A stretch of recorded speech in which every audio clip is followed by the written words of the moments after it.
მოგესალმებით მეგობრებო, დღეს ჩემი მორიგი პოდკასტია და დღევანდელ პოდკასტში სტუმრად ყავს ბატონი ასო კაბანაძე. გამარჯობა. ბას, როგორ ბრძანდებით? გამარჯობა ნიკა, მადლობა ძალიან კარგად. მოხარული ვარ. ვასო, რაზე მსურს საუბარი?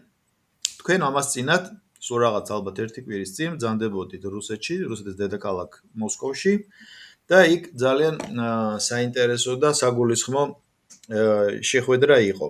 ამაზე მსურს საუბარი და პირველი კითხვა იქნება ესეთი რამ, რომ აი იმ თავყრილობას ერქვა რუსკი მիր, აი რას გულისხმობს და რა არეალს მოიცავს ეს ეგრეთ წოდებული რუსკი მիր, ანუ მათი არეალი სადამდეა, რას აპირებენ, აი როგორ ხედავენ საერთოდ მომავალ მსოფლიოს ან ახალ მსოფლიო გადანაწილებას. ძალიან მნიშვნელოვანია ჩვენთვის. კი, მე სულ რამდენიმე დღე რაც დავუბრუნდი რუსეთის დედაქალაქიდან, მქონდა პატივი ერთი კვირის განმავლობაში მიმეღო მონაწილეობა ორ მნიშვნელოვან ფორუმში. ერთი იყო, როგორც თქვენ ახსენეთ, რუსული სამყაროს, ანუ რუსკი მირის მე-17 ლეა. ეს სარია, რომელიც ტარდება რუსეთში ყოველწლიურად, უმეტესწილად შემოდგომაზე უწევს დრო ამის ჩატარება და ეს არის საკმაოდ მასშტაბური ღონისძიება, რომელშიც მონაწილეობას ღებულობდა 105 სახელმწიფოს წარმომადგენელი. შესაბამისად, ეს ციფრიც მიანიშნებს იმაზე, თუ რამდენად მასშტაბურია ეს ასამბლეა ყოველწლიურად და რასთან გვაქვს მართლა საქმე, ალბათ ბუნებრივია ყველა საინტერესებს ჩვენს მაყურებლებს, მსმენელებს. რუსკი მირი, ანუ Russian World Assembly, ეს ქვია ინგლისურად ამ ღონისძიებას მოიცავს. საერთაშორისო იყო, ხო? რახან შენ ინგლისურად თქვი ეთყობა? კი, რა თქმა უნდა, საერთაშორისო იყო, ანუ Russian World Assembly. აქ იყვნენ არა მარტო ის ადამიანები, რომლებიც ფლობენ რუსულ ენას, არამედ ისინიც იყვნენ, ვინც ვერ ფლობს რუსულ ენას, მაგრამ რა ამოძრავებთ მათ და რა იყო მათი мотиваცია, რა არის ხოლმე და თუნდაც იგივე ჩემი мотиваცია, როდესაც ვესწრებით, ხო, ასეთ ფორუმს, მით უმეტეს საუბარია რუსეთის ფედერაციაზე, რომლის ხსენებაც კი ჩვენ თანამემამულეების გარკვეულ ნაწილში ბუნებრივია. ვიცით, უბრალოდ ბუნებრივი ის არის, რომ ჩვენ ეს ვიცით, რომ იწვევს გაღიზიანებას და ჩვენ გვესმის მიზეზები თუ რატომ აქვთ მათ ეს რეაქცია, მაგრამ ალბათ მით უმეტეს ამ ფონზე უნდა კარგად უნდა ახსნათ თუ რა ფორუმია, რა მნიშვნელობა აქვს, რა დადებითი მხარე შეიძლება კონდეს მასში მონაწილეობას და რაც თავარია მის მნიშვნელობაზე, მით უმეტეს რომ ვთქვით, რომ ეს არის ძალიან სერიოზული მასშტაბური საერთაშორისო ფორუმი. ეხლა აქ მონაწილეობას ღებულობენ ის ადამიანები სხვადასხვა ქვეყნებიდან და სხვადასხვა კონტინენტებიდან, რომლებსაც აქვთ სურვილი, რომ გააღრმავონ ჰუმანიტარული თანამშრომლობა რუსეთის ფედერაციასთან. ეს გულისხმობს თანამშრომლობას პირველ რიგში, პირველ რიგში კულტურულ სფეროში, ასევე ამაში შედის მეცნიერების სფერო, ხელოვნება, კულტურის ყველა დარგი, იქნება ეს კინო, მუსიკა, ასე შემდეგ, ლიტერატურა და ის საუბარია ძირითადად იმ ფასეულობებსა და ღირებულებებზე, იმ ტრადიციებზე, რომელიც გააჩნია რუსეთის სახელმწიფოს და ჩვენთვის, ქართველებისთვის, იქიდან რომ ჩვენ ისევე როგორც რუსები უმეტესწილად ვართ მართლმადიდებლები, ეს ფასეულობები უმეტესწილად არის თითქმის აბსოლუტური უმრავლესობა საერთო. შესაბამისად, აი ამ ღირებულებებზეა იქ საუბარი, პოლიტიკაზე ნაკლებად, თითქმის არ იყო საუბარი. თუ ვიღაც არ გადავა შემდეგ პოლიტიკურ ჭრილში ამ ასამბლეის განმავლობაში, ეს არის 3 დღის განმავლობაში ტარდება ხოლმე როგორც წესი, მას ესწრებიან რუსეთის საგარეო საქმეთა სამინისტროს წარმომადგენლები, ოფიციალური მიმართვა, ვიდეო მიმართვა კეთდება რუსეთის პრეზიდენტის რუსეთის მიერ, ფედერაციის საბჭოს ხელმძღვანელის მიერ, ზოგჯერ რუსეთის დუმის ხელმძღვანელის მიერ ესწრებიან დუმის დეპუტატები, სენატორები ფედერაციის საბჭოდან და არის საკმაოდ წარმომადგენლობითი ფორუმი. ეხლა მთავარი თემა წლევანდელი, ანუ მე-17 რიგით ასამბლეის რუსული სამყაროსი, ეგრეთ წოდებული ანუ რუსკი მირის, იგივე Russian World-ის იყო რუსული სამყაროს ფუნდამენტური წვლილი საერთაშორისო განვითარების სფეროში, ისტორია, თანამედროვეობა, მომავალი. აი ესე იყო დასახელებული. ეს თემა დომინირებდა პირველ მთავარ პანელურ დისკუსიაზე, რომელსაც უძღვებოდა გიმოს ჩვენს ელენა ხოშტარიას აქვს მაგალითად ოპოზიციონერს, რომელიც ამჟამად დაპატიმრებულია და ამაში ალბათ ლომის წვლილი თავად მასვე მიუძღვის. ასევე მგიმო, ანუ რუსეთის საერთაშორისო ურთიერთობების ინსტიტუტი დამთავრებული აქვს აზერბაიჯანის ამჟამინდელ პრეზიდენტს ილხამ ალიევს და ძალიან ბევრ ცნობილ ადამიანს მთელ მსოფლიოში, იმიტომ რომ ეს არის მართლაც ძალიან სერიოზული და წარმომადგენლობითი სასწავლო დაწესებულება რუსეთში და მისი რექტორი ანატოლი კორტუნოვი უძღვებოდა მთავარ პირველ პანელურ დისკუსიას, რომლის სახელწოდებაზეც მე უკვე ვისაუბრე. საკმაოდ მასშტაბური სახელწოდებაა, ხომ? აქ იყო დაახლოებით 6-7 მომხსენებელი სხვადასხვა ქვეყნიდან, რომლებმაც ისაუბრეს ამ თუ მათ როგორ ესმით რუსული სამყაროს როლი თანამედროვე მსოფლიოში, მისი მნიშვნელობა და თუ რამდენად იზიარებენ ისინი იმ ზოგად საკაცობრიო ღირებულებებს და ფასეულობებს, რომლებიც პრინციპში, როგორც მე უკვე ვახსენე, არის საერთო და ეფუძნება ტრადიციულ ფასეულობებს და აი ამ თემაზე იყო საკმაოდ სერიოზული მასშტაბური მსჯელობა. გარდა ამისა იყო შემდეგ უკვე 2 დღის განმავლობაში პანელური დისკუსიები სხვადასხვა თემებზე. ერთ-ერთი პანელური დისკუსია ჩატარდა ის თეატრალური ხელოვნების ინსტიტუტში, ესეთი გიტის ეძახიან, რუსული აბრევიატურა ასეთია, სახელწოდებით ამ პანელური დისკუსიის სახელწოდებაც იყო საკმაოდ მასშტაბური. ის შემდეგნაირად იყო ფორმულირებული რუსული სიმფონია, ხიდები, კულტურისა და ხელოვნების ხიდები ხალხებს შორის. ანუ წვლილი შეაქვს რუსულ სიმფონიას, ანუ სიმფონიაში გულისხმებოდა როგორც კულტურა ზოგადად, ასევე მისი შემადგენელი ნაწილები, თეატრი, კინო, მუსიკა, ლიტერატურა, ამ სფეროებში ხალხებს შორის კონტაქტების გაღრმავებაში. პანელურ დისკუსიაში სხვა შორის მეც მივიღე მონაწილეობა, იქ გამოვიდიანი სიტყვით და მსჯელობა იყო იმაზე, თუ რუსულ კინოს, თეატრს, მუსიკას, ლიტერატურას რამდენად აქვს უნარი და იმის ისეთი თვისებები და ისეთი სმეები, რომ მათ შეასრულოს სერიოზული როლი ხალხებს შორის ურთიერთობის გაღრმავებაში. მე გეტყვით თვალსახად, რა თქმა უნდა, აქვს, იმიტომ რომ რუსული კულტურა არის საკმაოდ ღრმა, მასშტაბური და თუ ვინმე ცდილობს რომ დააკნინოს მისი მასშტაბურობა და მნიშვნელობა, ну ალბათ ჩემი აზრით საკმაოდ დიდ შეცდომას უშვებს. საქართველოსდან აქ მონაწილეობდი მე და ბატონი ნიკოლოზ მჟავანაძე იყო ასევე საქართველოს წარმომადგენელი და თუ აქვს მეტ წარმომადგენელი არ ყოფილა ამ ფორუმზე გაშანდელი წლისგან, როდესაც 4-5 ადამიანი ვიყავით წარმომადგენელი, მე მეორედ მივიღე საერთოდ მონაწილეობა ამ სერიოზულ ასამბლეაში. ეხლა რა მნიშვნელობა აქვს ასეთ ასამბლეას ჩვენთვის, ხო? ძალიან დიდი მნიშვნელობა აქვს ჩემი აზრით, იმიტომ რომ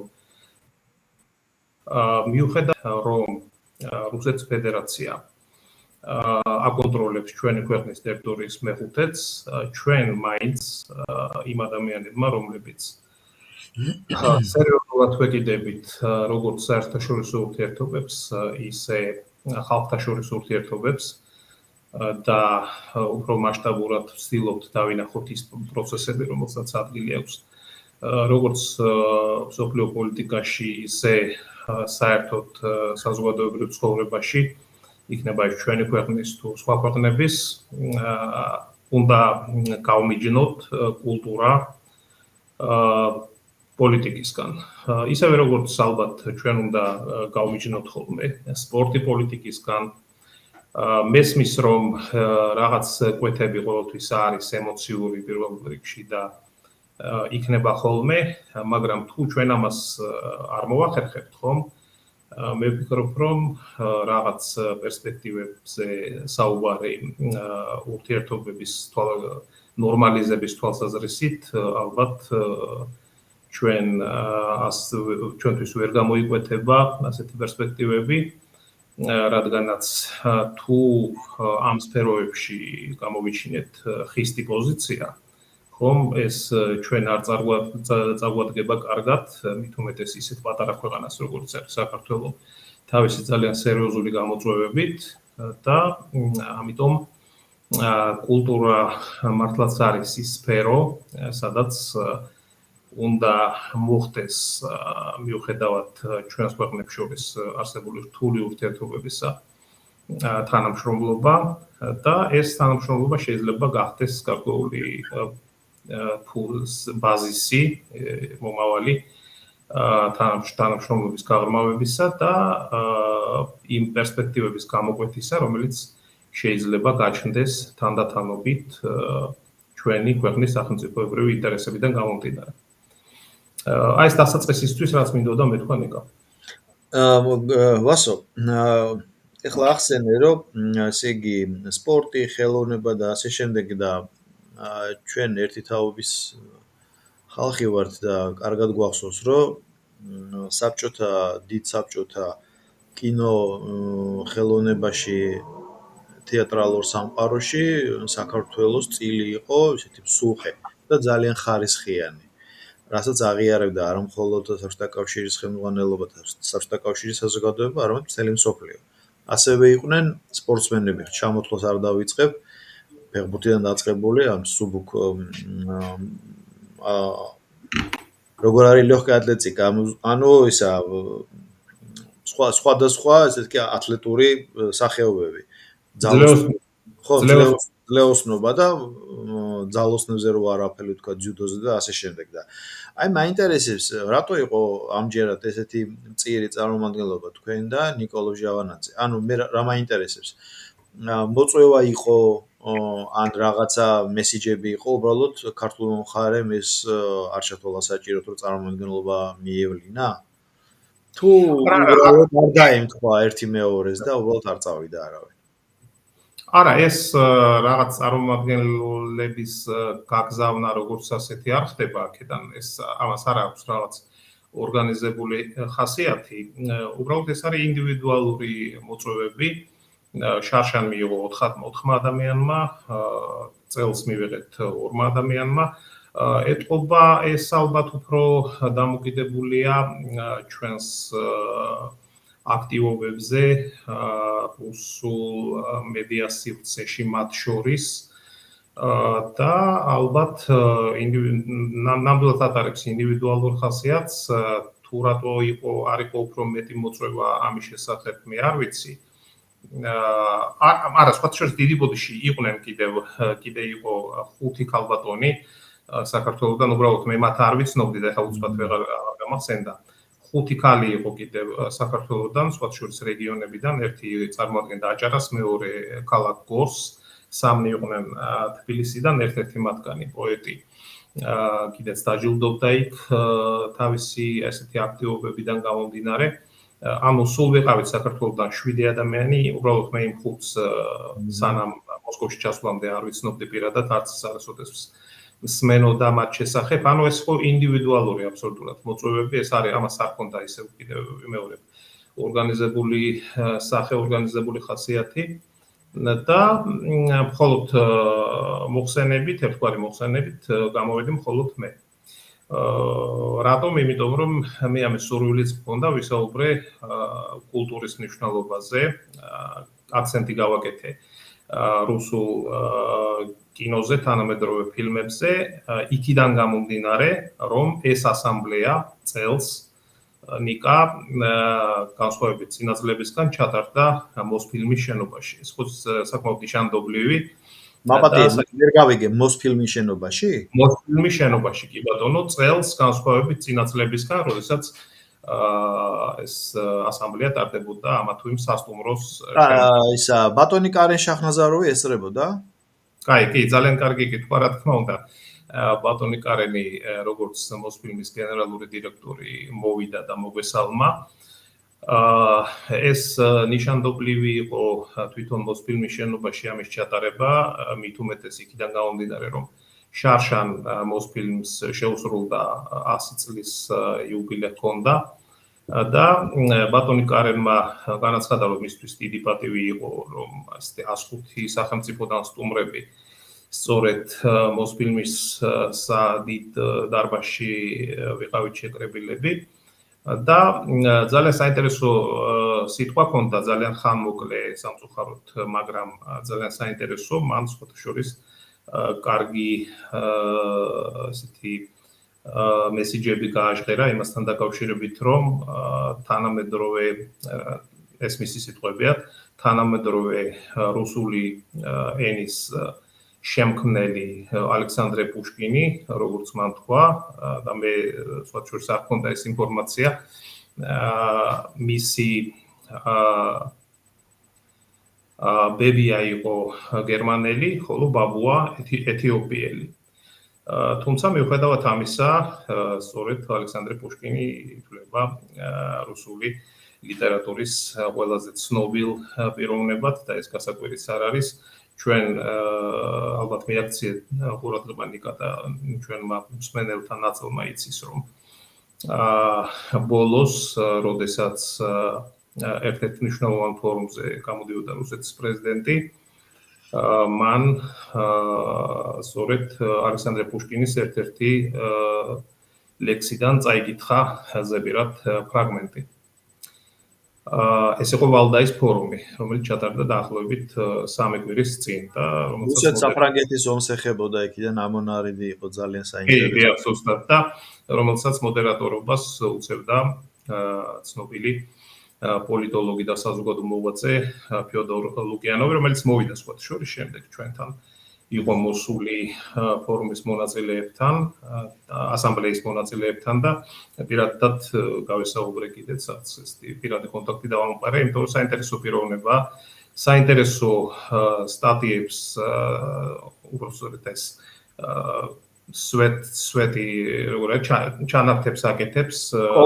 კოლონა ქვია მე მგონი სარედაქციო კოლონა. ხო, სარედაქციო ჩანართებს წერს რუსეთის წამყვან გაზეთებში, იგივე კომერსანტში, იგივე რასისტსკაია გაზეტაში და საკმაოდ საინტერესო პიროვნება, ხანმოკლე საუბარი ჰქონდა. ვასო, მე მგონი международная панорама მსგავსი международное обозрениеც კი მიყავს, ეხლა გამახსენდა საავტორო გადაცემა აქ. და არის ასევე ძალიან სერიოზული ჟურნალის თავი რედაქტორი, რომელიც აშუქებს საგარეო პოლიტიკის საკითხებს.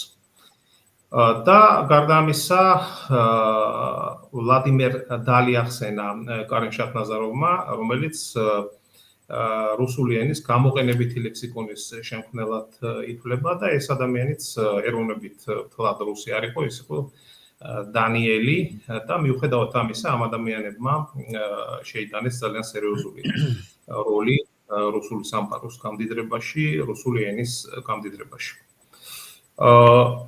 შესაბამისად, ეს იყო ძალიან სერიოზული ფორუმი მოსფილმში უცხოელ მონაწილეებს ასამბლეის კონდა საშუალება რომ ექსკურსიაშიც მიგვეღო მონაწილეობა მოსფილმის ტერიტორიაზე, იქ არის ძალიან მუზეუმი. გემახსოვრება ალბათ ნიკა რომ გაზიანი წყლის ავტომატები იყო საბჭოთა პერიოდში და ჩვენ იქ 3 კაპიკიანით და 5 კაპიკიანით ვსვამდით გაზიან წყალს დარხონას და ასევე კახურს რო ვეძახით 1 კაპიკიანით შესაძლებელი იყო უბრალოდ გაზიანი წყლის დალევა იქ დგას ეს აპარატი და რა თქმა უნდა ყველას ჰქონდა საშუალება რომ ფოტო გადაეღო სამახსოვროდ და ამან ჩვენ მოგვაგონა ჩვენი წარსული ანუ ძალიან კარგად ორგანიზებული ფორუმი იყო და ძალიან ბევრი იყო საუბარი იმ პროექტებზე, საგანმანათლებლო და სხვა სახის კულტურული ხასიათის პროექტებზე, რომლებიც შეიძლება იყოს განხორციელებული სხვა ქვეყნებსა და რუსეთს შორის. სურვილის შემთხვევაში, რა თქმა უნდა. ანუ ოფიციალური წარმომადგენელი ჩვენს დელეგაციას არ ყოლია, ვიყავით ესე ინდივიდუალურ დონეზე წარმოდგენილები. ნუ გასაკვირი არ არის, სანამ ჩვენ არ გვექნება დიპლომატიური ურთიერთობა, ოფიციალური პირები ახლა რუსეთში არ ჩავლენ და ეს არც მიყვის და არც უნდა ჩავიდნენ. მე მაინტერესებს შემდეგი რამ ვასწორო. აი ეს თავყრილობა, ეს ასამბლეა გარკვეულ ნაწილად არის სახალხო დიპლომატიის რაღაც სეგმენტი, ანუ ჩვენ შეგვიძლია გამოვიყენოთ აი ეს ხიდი, სანამ სახელმწიფოები მორიგდებიან და რაღაც დიპლომატიურ ურთიერთობაზე გავლენ. კი, აუცილებლად შეგვიძლია გამოვიყენოთ იმ შემთხვევაში, თუ ამას რაღაც წინააღმდეგობას ჩვენ თვითონვე არ შევქმნით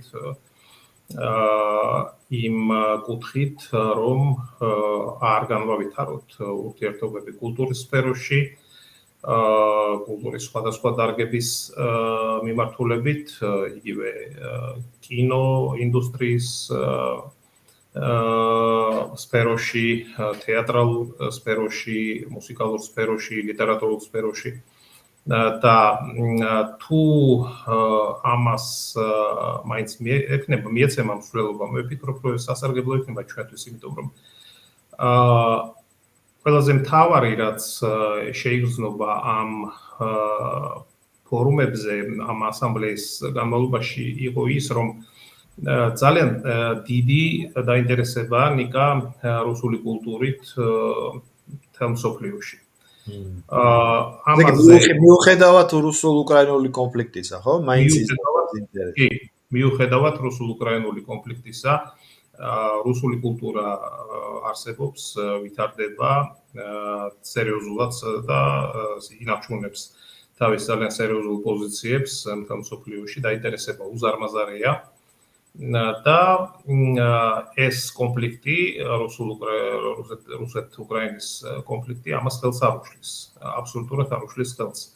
3 წელიწად ნახევარზე მეტია ხო, რაც უკრაინაში ეს სამხედრო დაპირისპირება მიმდინარეობს, მიუხედავად ამისა, ამ პერიოდშიც კი რუსეთში არაერთი ძალიან მაღალი ხარისხის მხატვრული ფილმი იქნა გადაღებული, ძალიან ბევრი საინტერესო სპექტაკლი, მიუხედავად იმისა, რომ და ამაზე იყო რა თქმა უნდა კეთდებოდა აქცენტი ამ ასამბლეაზე, რომ აკრძალვას რუსული კულტურისა განსაკუთრებით დასავლეთის ქვეყნებში და არ მარტო დასავლეთის ქვეყნებში, რა თქმა უნდა, ადგილი აქვს, ესეთი მცდელობები ძალიან ბევრია, მასშტაბურ ხასიათს ატარებს, მაგალითად იმ პანელზე, სადაც საუბარი იყო რუსულ კულტურაზე და რომლის ერთ-ერთი მოდერატორი იყო მოსკოვის კონსერვატორიის ხელმძღვანელი.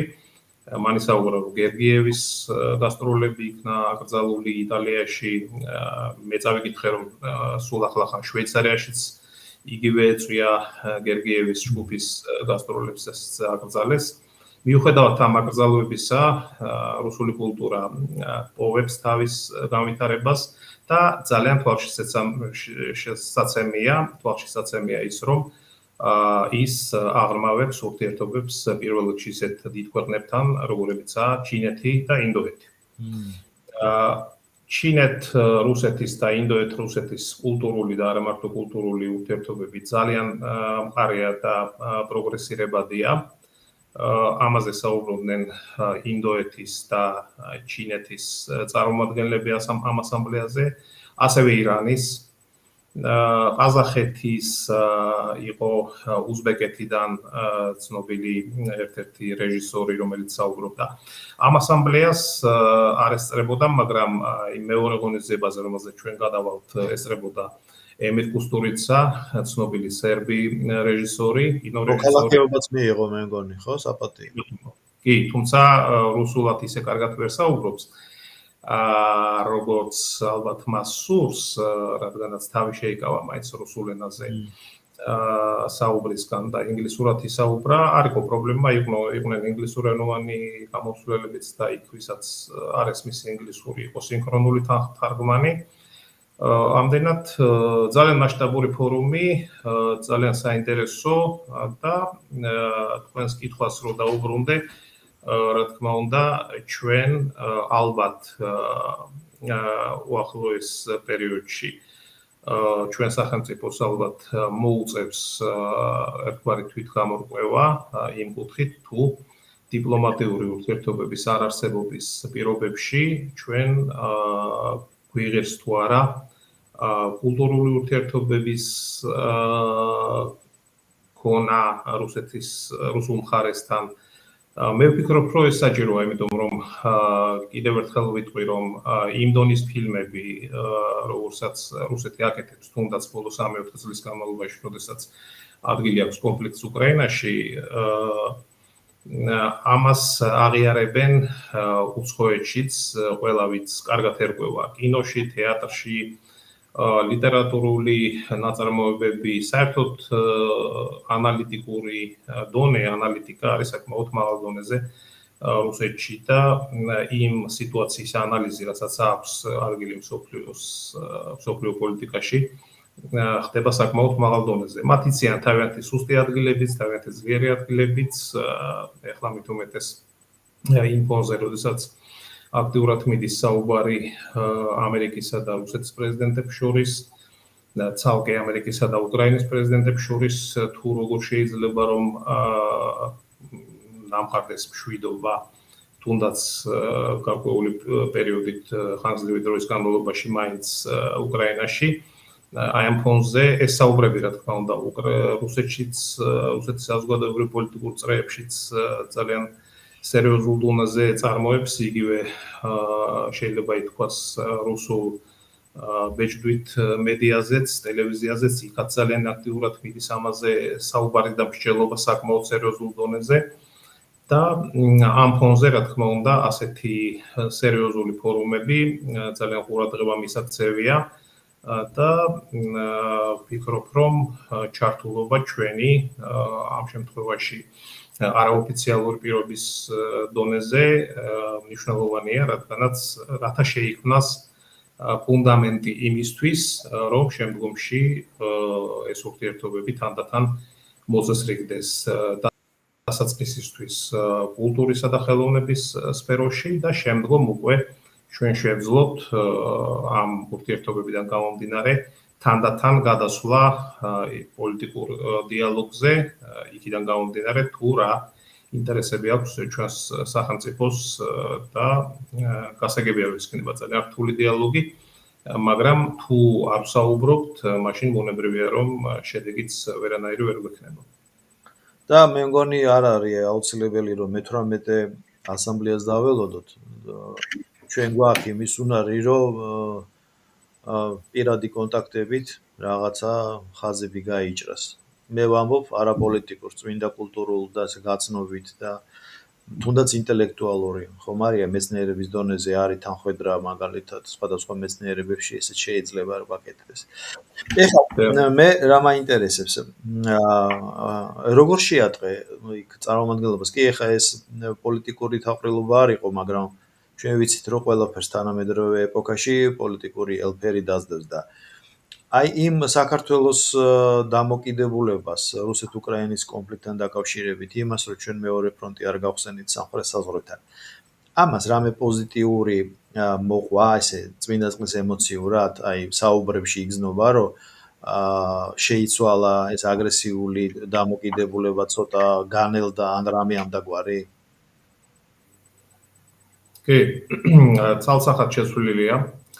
ეს მაღალი თანამდებობის პირების მიერაც ჩვენ გვახსოვს, რომ არაერთხელ გაცხადდა იგივე ლავროვის მიერ, ერთხელ რუსეთის პრეზიდენტმაც ახსენა ეს, რომ ის განსვიფრებით ადევნებდა იმ პროცესს თვალს, რომ ჩვენი ქვეყნის ხელისუფლება მაქსიმალურად ცდილობს მიუხედავად დასავლეთის ზეწოლისა განახორციელოს სუვერენული განვითარების კურსი გაატაროს ცხოვრებაში და აი ესეთ ადამიანურ დონეზე, როდესაც მე მქონდა კონტაქტები იგივე გრიგორი კარასინთან, რომელთანაც მაქვს რაღაც პერიოდულად კონტაქტები მის ალბომების დონეზე, მოკითხვის დონეზე ძალიან თბილი დამოკიდებულება და ამას რა თქმა უნდა ხელს უწყობს სწორედ აი ესეთი ჩვენი არ ჩართულობა რუსეთის წინააღმდეგ სანქციებში,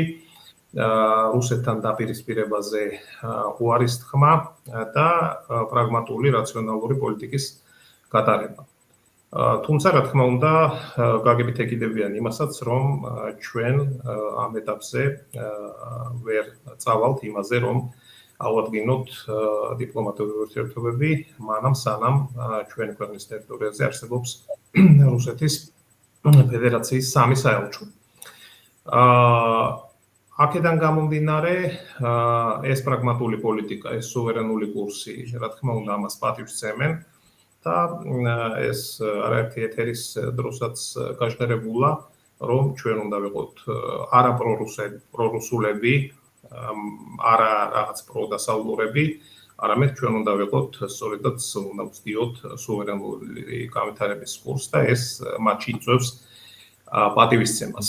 რადგანაც თავად რუსეთი ცდილობს ასეთი კურსის გატარებას და ამჟამინდელი პრეზიდენტის მეთაურობით ამას ახერხებს კიდეც, მიუხედავად უამრავი სანქციებისა, რომლებიც კიდევ იქნება ბუნებრივია უკრაინის ომიდან გამომდინარე, მაგრამ ფაქტია, რომ აი ეს ჩვენი მცდელობა, რომ დასავლეთის დიქტატი და არავის დიქტატი საქართველოში არ იქნება და ვერ იქნება, ყოველ შემთხვევაში დღესდღეობით მოცემულობა და ჩვენი სვლა ასეთია, ეს მათში იწვევს ბუნებრივ პატივისცემას. შესაბამისად და პლუს ამას აუცილებლად უნდა აღვნიშნო, რომ თითოეული იმ ადამიანის მიმართ, რომლებიც ვიღავით საქართველოსთან ჩასული, იყო პირადად ძალიან სერიოზული გულთბილი დამოკიდებულება დაფიქსირებული მათ მხრიდან ჩვენს მიმართ და დიდი პატივისცემა.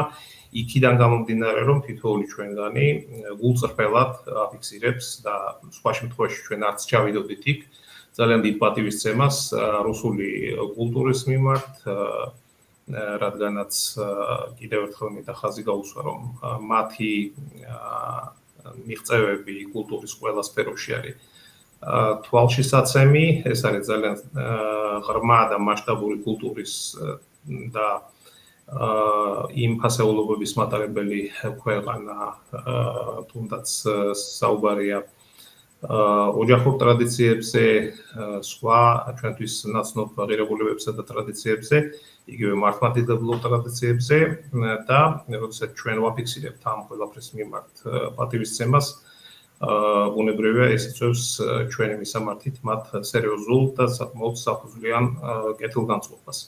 და სწორედაც ეს უნდა იყოს, რა თქმა უნდა, საფუძველი საერთოდ მომავალში იმ სერიოზული პრობლემების გადაწყვეტაზე მუშაობის საწინდარი, რაც ჩვენს ქვეყნებს შორის არსებობს, როდესაც ჩვენ გვაქვს განსხვავებული ხედვები საქართველოს ტერიტორიულ მთლიანობასთან დაკავშირებით. აი სამი საელჩო ახსენე, ერთი გასაგებია თბილისი, რომელიც არ ფუნქციონირებს და ის ორიც ცხინვალი და სოხუმი და მაინტერესებს. აი ამ ორი საქართველოს ავტონომიიდან იყვნენ წარმომადგენლები. მე ვიცი რომ იყო წარმომადგენელი სამხრეთ ოსეთიდან, თუმცა პირადად არ შემხვედრია, როგორც ჩანს იყო მაქსიმუმ 2-3 ადამიანი. აფხაზები გაჟღერდა რომ უნდა ყოფილიყვნენ, მაგრამ ჩვენს გაგვიგვირდა რომ არ იყვნენ რეალურად. შესაბამისად ესეთი იყო მოცემულობა. გასაგებია. ეხლა ეს რახან იყო უფრო საზოგადოებრივი თავყრილობა დატვირთვა, ანუ ეგრეთ წოდებული ჰუმანიტარული მისია რუსული მხრიდან გამომდინარე იქიდან რომ ეს არის რუსული მსოფლმხედველობა და აი აქ ჩანართი ახალი შეიძლება ვიხმაროთ რუსული ახალი რუსული მსოფლმხედველობა. იმიტომ რომ რახან ახსენე რომ შენ წინაზეც ნამყოფი იყავი, რამე შეცვლილი ნახე და დამოკიდებულებებში მიდგომაში? კი, ძალიან კარგი კითხვა, ნიკა. განსხვავებით წინა წლისგან, კიდევ უფრო მეტად ესმება ხაზი იმას, რომ რუსეთი არის არა მხოლოდ სახელმწიფო, არამედ არის ცალკე ცივილიზაცია.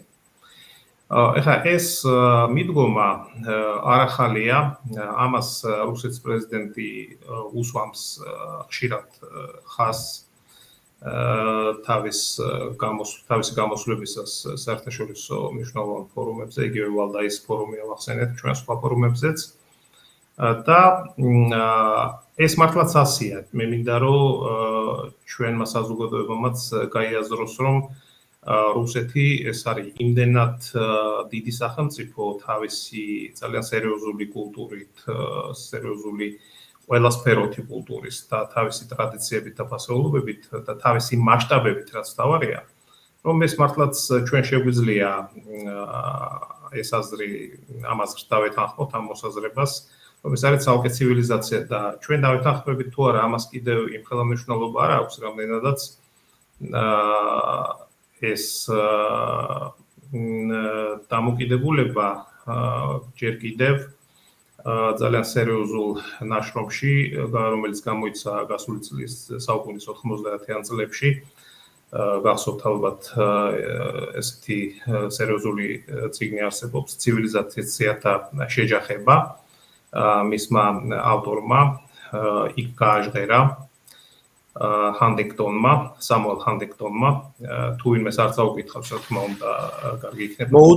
მოუწოდებთ რომ წაიკითხო.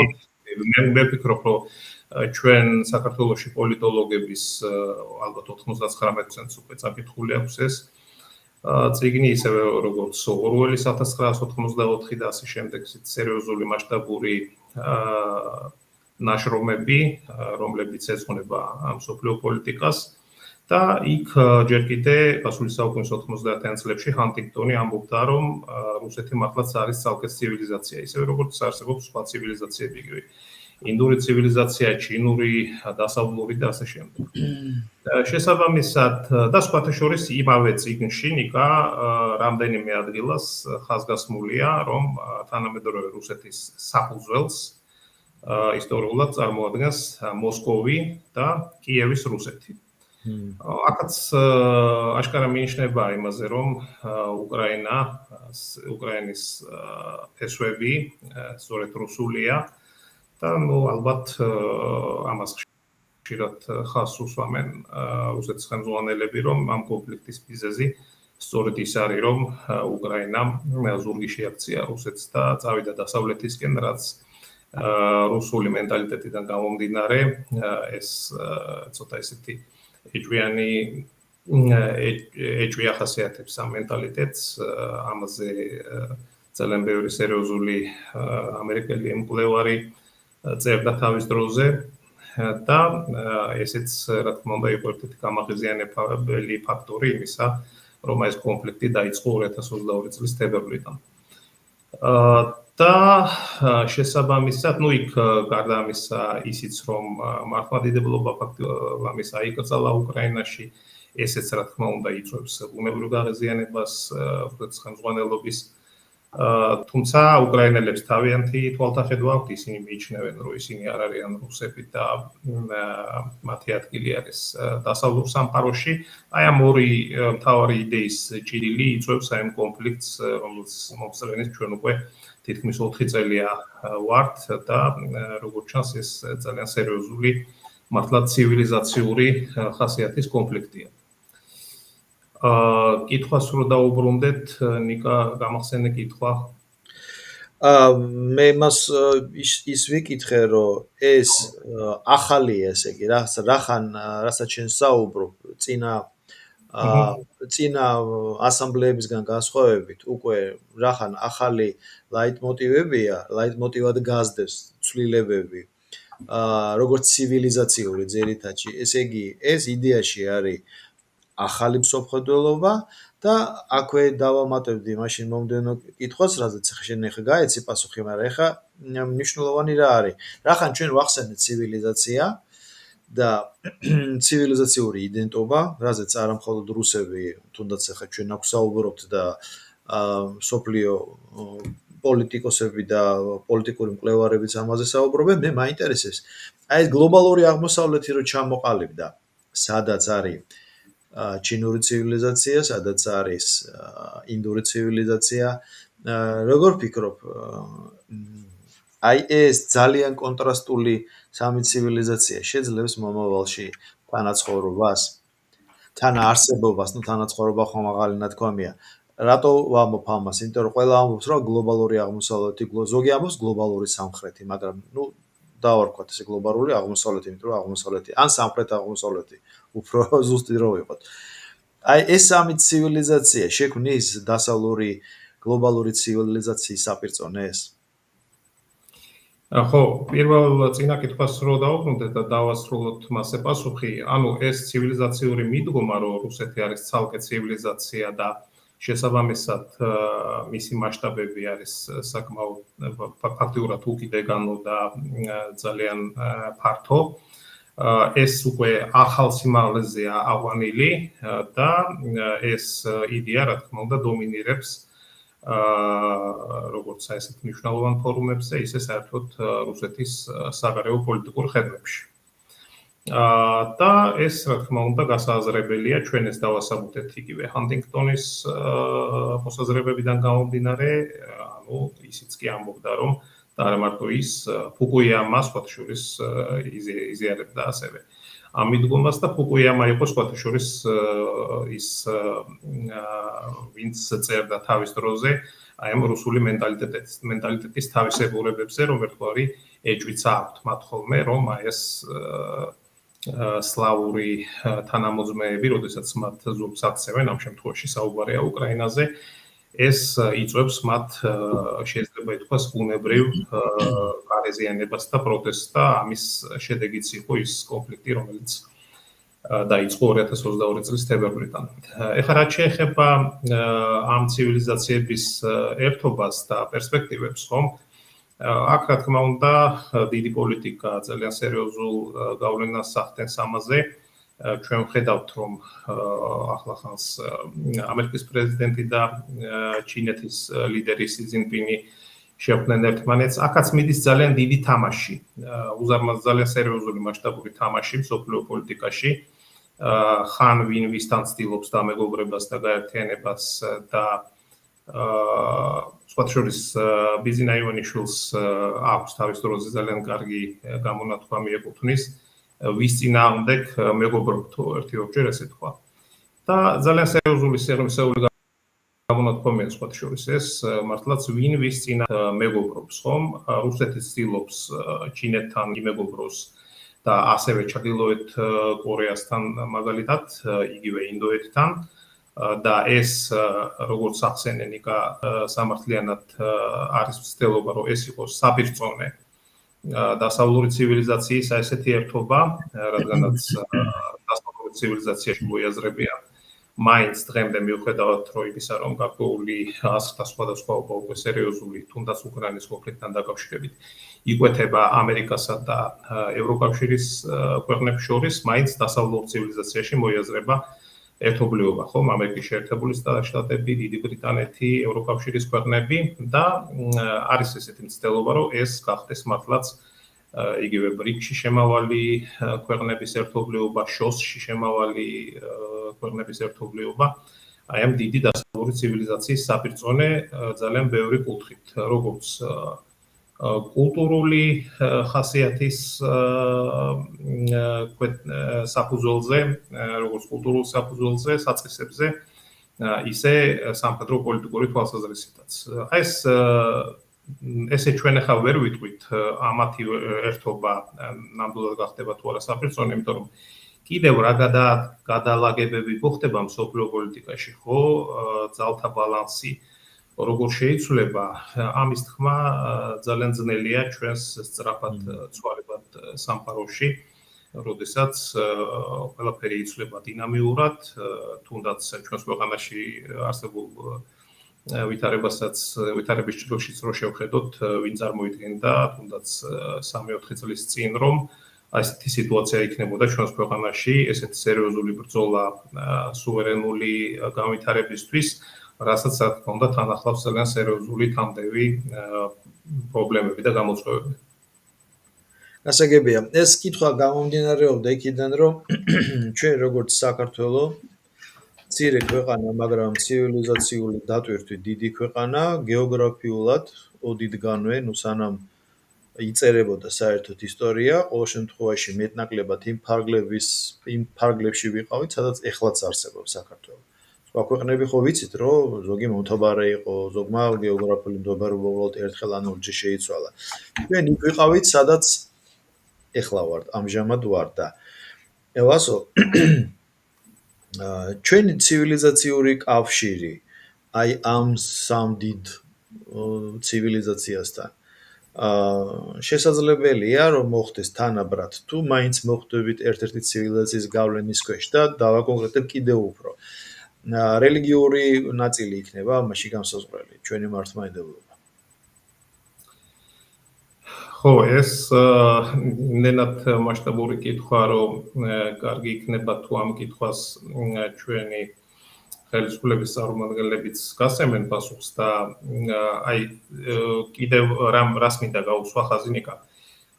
ეს ფორუმი, თუნდაც ასამბლეა, იმდენად მასშტაბურია და იმდენად სერიოზულ თემები დომინირებს ხოლმე იმ ფორუმზე, რომელზეც ჩვენ ვისაუბრეთ, ანუ რუსული სამყაროს მე-17 ასამბლეაზე და შემდეგ უკვე 2 დღის შემდეგ მქონდა პატივი მიმეღო მონაწილეობა კიდევ ერთ ფორუმში, რომელსაც ქვიოდა თანამშრომლობის საერთაშორისო ფორუმი, მიძღვნილი სახალხო დიპლომატიის 100 წლის თავისადმი. ასეთი მნიშვნელოვანი ფორუმები სხვადასხვა ქვეყნების წარმომადგენლების მონაწილეობით თუ ჩვენთანაც ჩატარდება და მე ვფიქრობ, რომ ჩვენ აქეთკენ აუცილებლად უნდა წავიდეთ, იქნება ძალიან კარგი, იმიტომ რომ ექნებათ საშუალება ჩვენი ქვეყნის ხელმძღვანელებს, პოლიტიკოსებს, თუნდაც პოლიტოლოგებს, საზოგადო მოღვაწეებს თავიანთი ხედვები წარმოაჩინონ და აი ამ ხედვების ჭიდილში ალბათ იბადება ჭეშმარიტებაც და შეიძლება გამოიკვეთოს ჩვენი ქვეყნის განვითარების სამომავლო კონტურებიც, მით უმეტეს რომ მოგვეხსენება ყველას, რომ სულ ახლახანს 1-2 დღის წინ ჩვენმა პრემიერ-მინისტრმა დაანონსა ჩვენი ქვეყნის განვითარების 10 წლიანი მასშტაბური გეგმის შემუშავება, ხო? შესაბამისად, კითხვას რო დაუბრუნდე, ნიკა, ჩვენ რა თქმა უნდა ეს მნიშვნელოვანი თემაა, რომ იქნება ჩვენი სამომავლო პოლიტიკის განსაზღვრელი უფრო მეტად ჩვენი რელიგიური წარმომავლობა, ანუ მართლმადიდებლურ საწყისებზე ჩვენი აგება, ჩვენი სამომავლო სტრატეგიის თუ აი მსოფლმხედველობრივ საწყისებზე უფრო აქ ჩვენ როგორც ზოგთლიანობაში რო შევხედოთ ამ საკითხს, ჩვენ ნებისმიერ შემთხვევაში მოგვიწევს ამ ძალიან სერიოზულ გამოწვევებით აღსავსე სამყაროში გარკვეული კი არა და სერიოზული ბალანსის დაცვა მსოფლიოს მთავარი ძალის ცენტრებს შორის, იმიტომ რომ ერთი მხრივ რა თქმა უნდა ჩვენი საზოგადოება უნდა გავითვალისწინოთ ჩვენი საზოგადოების უდიდესი ნაწილის განწყობა, რომ ჩვენ ვართ დასავლეთზე ორიენტირებულები, მაგრამ ჩვენ მეორე მხრივ აუცილებლად უნდა გავითვალისწინოთ ის, რომ ჩვენ გვყავს დიდი, საკმაოდ დიდარი კულტურის მატარებელი, მაგრამ საკმაოდ არაერთგვაროვანი მეზობელი, რომელიც აკონტროლებს ჩვენი ქვეყნის ტერიტორიის მეხუთედს და ეს არის ჩვენთვის ძალიან სერიოზული პრობლემა და აქვე მინდა ამას დავამატო ის, რომ მიუხედავად ესეთი დიდი პატივისცემისა რუსული კულტურის მიმართ, რომელიც არის ძალიან ღრმა და მასშტაბური, თავისი ყველა სფეროთი, ვფიქრობ, რომ მანამ სანამ ჩვენ გვაქვს ესეთი სერიოზული პრობლემა, როდესაც ჩვენ ვერ ვაკონტროლებთ ჩვენი ქვეყნის ტერიტორიის მეხუთედს, მანამ ალბათ რუსეთის ფედერაციასაც ექნება გაყრული პრობლემები პარალელურად იმ მიღწევებისა, რომელიც გააჩნია. გამგები გაიგებს, მე მგონი. ამიტომ ეს ყველაფერი ურთიერთდაკავშირებულია და ჩვენ დაგვჭირდება ძალიან სერიოზული მუშაობა იმ მიმართულებით, ყველას ერთად, მიუხედავად იმისა, ვიღაცას აქვს თანამდებობა თუ ვიღაცას ესეთი სახალხო დიპლომატიის საწყისებიდან ცდილობს რაღაც თავისი წვლილი შეიტანოს ამ პროცესებში, რომ ჩვენ მოვახერხოთ აი ამ ძალიან რთულ სამყაროში ბალანსის დაცვა სერიოზული ყველაზე მნიშვნელოვანი ძალის ცენტრების ინტერესებს შორის, იმიტომ რომ ინტერესები ჩვენს ქვეყანაში იკვეთება, პროცესები არის საკმაოდ რთული, ჩვენ არ ვიცით ეს პროცესები როგორ განვითარდება, თუნდაც მომავალი წლიდან, ამიტომ ის პასუხისმგებლობა, რომელიც უნდა გამოიჩინოს ჩვენი ქვეყნის პირველ რიგში მმართველმა ელიტამ და შემდგომ უკვე ალბათ მეტნაკლებად თითოეულმა მოქალაქემ იქნება ძალიან მნიშვნელოვანი, რადგანაც ჩვენ ძალიან რთული ეტაპის გავლა გვიწევს ჩვენი ისტორიული განვითარების სამონაკვეთზე და გამოწვევები არის ძალიან ბევრი, ალბათ ჩვენ 1 და 2 და 3 გადაცემაც კი აგვაყოფა იმისთვის, რომ ამ გამოწვევებზე ვისაუბროთ. რა თქმა უნდა. და დასკვეთ ნაწილში მინდა კითხო ასეთი რამ. ზუსტად იმ პერიოდს დაემთხვა, როცა შენ რუსეთში იყავი, კერძოდ მოსკოვში. როგორ აღიქვავდნენ იქ არსებული მონაწილეები ამ ასამბლეის? მე ციტატში მაინტერესებს რუსული მხარე. აი იმ დაძაბულობას, რაც ეხლა მიმდინარეობს რუსეთ-ამერიკას შორის. ან ფსევდო დაძაბულობას, შესაძლოა ესეც იყოს, მე ნამდვილად არ ვიცი. და ამასთან ერთად შენი აზრი მაინტერესებს. აი დღეს მაგალითად ისე გავრცელდა აზრი, რომ პენტაგონმა რევიზიის შედეგად ერთგვარი აღწერა ჩაატარა და თურმე ის აუცილებლობა ნახეს, რომ შეუძლიათ აქვთ მარაგები, რომ უკრაინას გადაცენ ტომაჰავკები. და ელოდებიან, ესე იგი, პრეზიდენტ ტრამპის გადაწყვეტილებას. თითქოს მინელდა, მე ერთგვარად ისე დაიძაბა სიტუაცია, მე ისე მინელდა, ეხლა აი დღევანდელი განცხადება არის პენტაგონისა და მოკლედ შეიძლება ითქვას პრეზიდენტის ადმინისტრაციის განცხადება ზეილიან წუთი წუთზე. არ ვიცი, ეხლა ტრამპის მმართველობის პერიოდში შაბათ-კვირას არ მგონია ტრამპმა გადაწყვეტილება რამე მიიღოს, მაგრამ თავად ის ფაქტი, რომ ეს ისევ დღის წესრიგში დადგა, ეადა ჩემთვის გასაკვირია და აი რა სიტყვი ამის თაობაზე. ერთი რომ იქ რა განწყობა იყო, ამას სერიოზულად აღიქვავენ, აქვთ საშიშროება, რომ თუ ისე დაიძაბება, რომ მართლა ელჩს გამოიწვევს ისევ დარჩიებს გულისხმობ. თუ ეს ყველაფერი გადაგორდება და მორიგი რაღაცა ხრიკია იმისი, რა ქვია, დონალდ ტრამპის ან ფანდი. რაც იგრძნობა და განსაკუთრებით ეს ჩანდა უკვე მეორე ფორუმის ფარგლებში, რომელიც ვახსენე, რომელიც ეძღვნებოდა სახალხო დიპლომატიის 100 წლის თავს. ცალსახად შეიძლება ითქვას, რომ არიან საკმაოდ მშვიდად და არათ ამ კუთხით რაღაც განსაკუთრებულ საფრთხეს არ გრძნობენ. არის ძალიან სერიოზული კონსოლიდაცია საზოგადოების და პოლიტიკური ელიტის რუსეთის ამჟამინდელი პრეზიდენტის ირგვლივ და აქვს მას სრული ნდობა საზოგადოების აბსოლუტური უმრავლესობის იმ კუთხით, რომ ისინი დარწმუნებულები არიან, რომ რასაც იმ პოლიტიკას, რასაც დღეს რუსეთის ხელისუფლება ატარებს, ეს არის ქვეყნისთვის მნიშვნელოვანი და უჭერენ მხარს. ამ შესაძლო საფრთხესთან დაკავშირებითაც არიან მშვიდად, იმიტომ რომ ძალიან სწრაფად რეაგირებენ. არ გამორიცხავენ, რომ შესაძლოა ეს შეერაღება მართლაც ბოლო-ბოლო იქნას მიწოდებული უკრაინის მიმართ, მაგრამ პირდაპირ ამბობენ, რომ ამან შეიძლება გამოიწვიოს უშუალო სამხედრო დაპირისპირება რუსეთსა და ნატოს შორის. ანუ ყველა ვარიანტი, ნიკა ისეთი შტაბ-ბიჭდება რჩება, როდესაც ეცნობი ადგილზე მათ გაზეთებს უსმენ, მათ გამოსვლებს უშუალოდ კონფერენციის ფარგლებში იქნება ეს თუ ესაუბრები კულისებს მიღმა, გიჩვენებს, რომ პრაქტიკულად ყველა ვარიანტისთვის ერთგვარი მზაობა აქვს. ანუ უпростоრეთ ამა თუ იმ სცენარით მოვლენების განვითარების შემთხვევაში იციან როგორ იმოქმედონ. შესაბამისად დღემდე არ გამორიცხავენ არც ბირთვული ომის შესაძლებლობას, თუმცა რა თქმა უნდა ყველას ესმის, რომ ამის ალბათობა მცირეა, მაგრამ ნატოსთან დაპირისპირებასაც ნამდვილად არ გამორიცხავენ. იმ შემთხვევაში, თუ მართლაც ასეთი სერიოზული შეერაღება გადაეცემა უკრაინას და მართლაც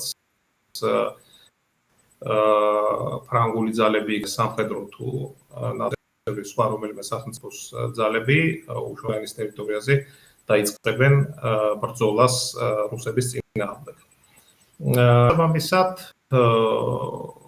ესეთია მათი დამოკიდებულება, თუმცა გავიაზროთ ისიც, რომ თუნდაც ზაპოროჟიეს ოლქში, რომელიც რუსეთმა გამოაცხადა თავის ტერიტორიად, იქ თვითონ ზაპოროჟიეს ოლქის მთავარი ქალაქი ზაპოროჟიე დღემდე რჩება უკრაინელების კონტროლ ქვეშ. ამიტომ სიტუაცია საკმაოდ რთულია, იქ არაორდინალურია, ეს ესმით თავად რუსეთში.